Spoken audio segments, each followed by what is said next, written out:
We are so happy to be here. The film we are talking about today is Resistentialism, or On the Malevolence of Inanimate Objects. And we are fortunate to have the director with us, Mr. Craig Trumbo. Thank you. Great to be here. You were once a professional photographer and a journalism photographer. Is that correct? Yeah, back in the way back in the day, my undergraduate studies were in journalism, and I focused, so to speak, on photography, and worked as a photojournalist for about 10 years. How do you feel that your viewpoint as a photographer or journalism affects your art? Oh, very much so. Actually, in terms of this piece, resistentialism, one of the things I really enjoyed a great deal back in the day at the newspapers was the studio work. We do tabletop photography, so I really enjoyed the studio. So this thing is basically a bunch of tabletop studio type shots. So it kind of resonated there. So it does seem like your work has a surface of humor to it, but there is below it, not too far below, some like you say, emotions or some strong viewpoints. Do you go out to try to make a strong statement and the humor creeps in, or do you go when you create a work, are you seeking to entertain and then these strong statements sneak in? What tends to happen lately, I've seen some interviews and such with David Lynch, who I admire and study, and he talks about how ideas come along. And if you haven't looked at that, look up David Lynch on ideas. It's really some really insightful stuff, and some things kind of come in out of left field, but oftentimes what I'm always drawn back to is animating them with stuff that's so-called ripped from the headlines, right? So the just finished a piece that's out under review right now that's on the Dobbs decision here in the U.S. on abortion access, and very much a political statement in that, driven by what I've seen going on in the world, and other things that are coming up are like that as well. So I do sort of imbue my creative process with a response to reality, so to speak. So I admire those folks that come up with things that are just completely of whole cloth, but I've got a tenuous grasp on reality still. Well, it's interesting that you mentioned David Lynch because I can see some of those approaches in your work. Of course, he has the idea with the catching the big fish, and he does seem to react to Yes. things emotionally. He creates things before he actually knows where they're going to be. Is that how you created these sort of vignettes, and then before you really knew what they were? Is that what you're telling us? Yeah, very much. I mean, I had the idea. The seed for this thing actually goes back a long time, in that I tried to write an essay, a humor essay for, I don't know, some magazine I imagined, called "On the Malevolence of Inanimate Objects." And so I had the introduction kind of sketched out and written, and a couple scenarios, sketched, and it never went anywhere. So I ended up, fast forward to now, needing a project to start to learn a little bit more about the techniques of cinematography of the equipment because I just gotten into it, and and so I had this idea for a spoon and a sink, and I really had no idea where that was going to go, right? Until I wheeled the camera up to the sink, said, well, okay. And the really amazing thing was I was just going to do just some technical stuff, just to, see that and get into some editing. And I all of a sudden realized I wanted to have some sort of narrative, some sort of plot for each one of these that you could maybe discern. And all of a sudden it became an exercise in what story can I tell about this idea that just kind of flew in. So that happened on each one of those. The hardest one to imbue with a storyline ended up being my favorite storyline, and that's the spatula, right? So, and that was one of those things. It was like, that's the last one I've got there, and it's like, okay, that's one of the malevolent actions that I've learned about people talking about. The spatula stuck in the drawer. The idea was there, and I thought, well, what is this? And somehow it just flew by. Spaticus. And I thought, hey, that's kind of cool. I thought, okay, well, I'll just tell that story, except short and with kitchen utensils. So yeah, that was really an exercise in ideas floating by and just happening on their own, on the fly most of the time. Well, my co-host Lily actually mentioned the spatula scene. I'm going to hand it off to her for some more questions. Mhm. So, what is the most frustrating inanimate object experience that you've had? Oh, those definitely. It's easy. The hose, the serpent, right? And that particular hose, the star of that one, the star hose, whatever it was a really cheap one. Because I didn't want to spend a lot of money on a hose that I didn't need, so I bought the cheapest one. It ended up actually being a real pain in the end. And when the whole film was over with, I could not roll the thing up. I mean, it was just like that. And I ended up using a tree lopper to cut it into 3-foot sections so I could get the hell rid of it. It was really a hose from hell.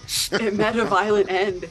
It did, deservedly too. So I'm going to ask you about the music. You do all the music yourself? yeah, yeah.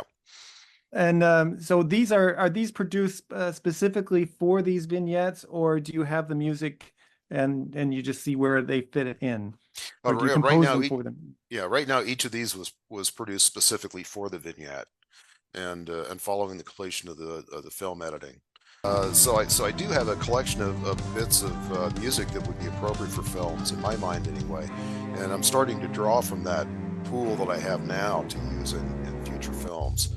Uh, but making the music for it is just a wonderful part of the whole experience. So I'll keep doing that. You mentioned AI. Are you saying that some of the scripts were actually affected by AI in your process of creating this? I used it for background research, and in one instance, on this one, which I forget what it might have been the Nietzsche Aristotle thing, I did write a prompt for it to provide a script outline and asked it to write, and it was awful. Right. I mean, it was awful. And I knew it was going to be awful. But there were just these couple nuggets that made a connection between these two areas of philosophy that I didn't know much about, that offered an entree to me get off the blank page. So it offered more of a seed to my own imagination, and then continued research to develop the storyline rather than producing it itself, which, I've since then, this is a year now, have become much more concerned about the use of AI. And, as a micro budget independent filmmaker, I'm not really affecting anybody's employment or career. So I think I've got a little bit of latitude, but what it really does need to be, regulated in some manner in which it doesn't do harm to creatives. So I'm very much attuned to that now. But you do have 3 segments that you worked with actors. How was Mhm. that for you? That was great. It was terrifying. These are the first actors I've ever worked with. This is my first actual film. I went to a film festival, had an epiphany, and started into this project to launch into filmmaking here as I've retired. And so once I had a few of these done, I realized that, well, I need something to glue these together, and then I might actually have a coherent piece. And that's the point where it became the episode of this TV series or what have you. It wasn't, none of that existed at the beginning. So I needed to stick something in there, and it became, oh, we need expert interviews. And then, the wheels just turned, and I ended up with those 3 wonderful actors who came up from Denver to fill those roles out. So did I hear you say you're retired? Did I hear you say that? Yes, yes, I retired about a year ago. So, And how has that affected your artistic viewpoint of life? oh well, as a mechanism, life mechanism, is that a thing? It was catalytic, really. Realizing that I didn't go into retirement blind, I did some backgrounding on it, and one of the important things is to have something to do, right? And at about that same time, I went to my first film festival, the Horsetooth International Festival here in Fort Collins, and saw the kind of material that was being made, and it was just like, wow, I want to do that, and I've got the time to do that. So Mhm. I decided, no, I'm just going to put a stake down and reinvent myself now as a filmmaker. And I've got a pension. There's my filmmaker salary. And there you go. So That's great. thank you. I'm going to hand it off to our moderator. I believe there may be a question or two from the audience. I'm going to ask a question because I don't know how to frame it, but it is from one of our audience members. They want to know, Craig, who hurt you? So I think what they're really asking is, well, where does that mind come from? I'll tell you, don't get me wrong. I love my parents. I was born on Halloween, on the 31st of October, actually, right? Which would have been great.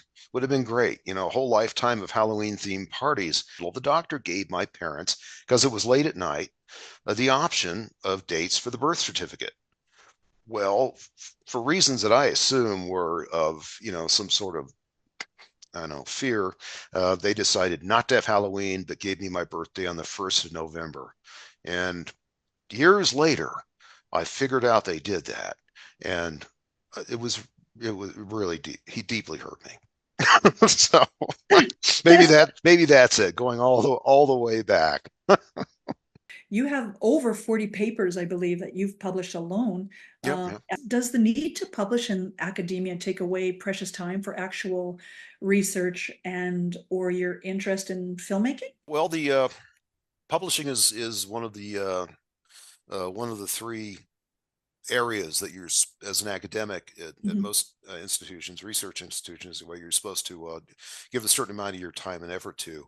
And it varies by universities and everything. Where I've been, they expect you to spend about half of your time teaching, and then 35% of your job is research or scholarship or creative work, depending on what kind of field you're in, and the rest is called service, and that's being on committees that run the university and all of that fun stuff.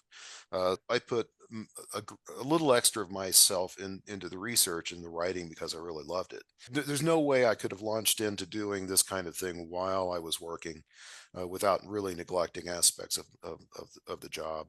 Many colleges have that publish or perish. But yeah, and the benefit, if you really work at it, if you do make tenure and get through those flaming hoops, it's a really a wonderful something to be very thankful for. There was so much chat about spatulas. Dalton Trumbo was the screenwriter of Spartacus.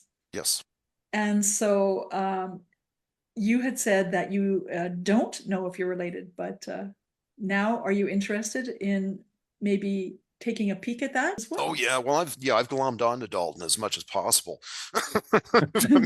Why not? And actually, I talked to a relative recently about this, and inquired about the genealogy stuff. I mean, what he did, I admired. So I'm just sort of trading on the name a little bit for fun, mostly. He's made it into the film. I just got out on abortion access. I've snuck his testimony before the Congress on the blacklisting thing into the very beginning of that in a video. So he's not in this next thing, but I got to figure out how to get him into the thing after that as well. What is it that you have learned about yourself through the making of this film? Oh, that I love storytelling. Really. I mean, that's probably the most profound thing. I've really found, what filmmakers already know, established filmmakers know, that this is such a human thing to do, that we are storytellers more than anything else. If we didn't tell stories, we'd just be funny looking apes running around, right? But we're able to tell stories, and that's how we build the world and imagine the world. Horror. The horror